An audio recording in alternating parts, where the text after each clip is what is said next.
Halo semuanya, damai Tuhan kita Yesus Kristus senantiasa menyertai kita hingga selama-lamanya. Tema video saya kali ini yaitu berbicara tentang memaknai hidup. Masih perlukah memaknai hidup? Di tengah perkembangan zaman, perkembangan teknologi, dengan segala tawaran-tawaran yang diberikan kepada kita, tidak sedikit di antara kita itu yang menikmati perkembangan itu, ikut tergerus dalam arus zaman, ikut-ikutan dengan yang lain, akhirnya juga tidak mengherankan munculnya sikap egois, individualis, hedonis, dan lain sebagainya. Di tengah perkembangan zaman kita sekarang ini, dan sekaligus di tengah wabah pandemi COVID-19, saya ingin mengajak kita semua untuk merenungkan atau bertanya kembali, apakah kita sudah memaknai hidup kita?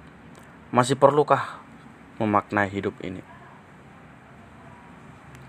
Kita tahu bahwa hidup kita ini amat berharga.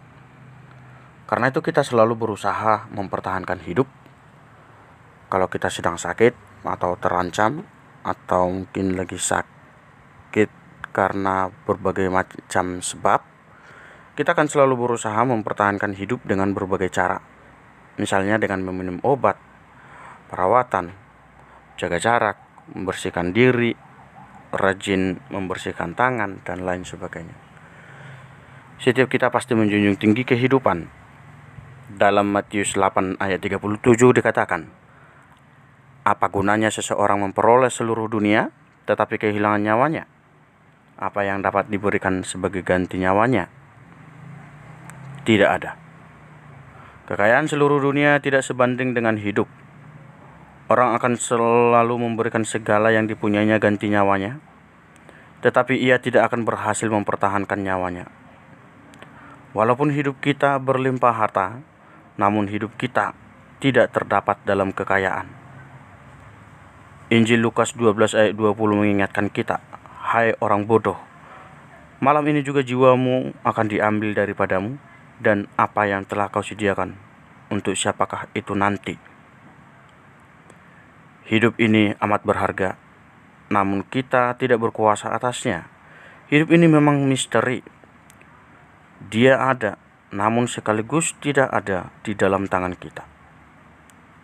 Kitab Pengkhotbah bertanya, apa yang ada? Yaitu hidup kita ini, itu jauh dan dalam, sangat dalam, sangat jauh. Siapa dapat menemukannya? Kalau kita lihat dari luar, hidup kita ini seolah-olah tak ada artinya. Nasib kita sama dengan binatang. Tetapi, bukankah kita lebih berharga dan mulia dari binatang? Manusia tentu bukan binatang. Kita memiliki cita-cita, rencana, dan pengharapan. Kita tahu kemana kita akan selalu melangkah, meskipun terkadang langkah itu tidak sesuai dengan yang kita rencanakan. Kita menyadari itu karena kita tahu kemana sebetulnya arah yang kita tuju. Akhirnya, kita melihat bahwa perjalanan hidup ini hanya berjalan dari kemarin menuju besok, dari besok ke lusa. Kita berjalan terus, entah sampai kemana. Hidup ini sungguh penuh dengan misteri. Karena itu, kita harus selalu bertanya dan mencari arti dan makna hidup yang sejati.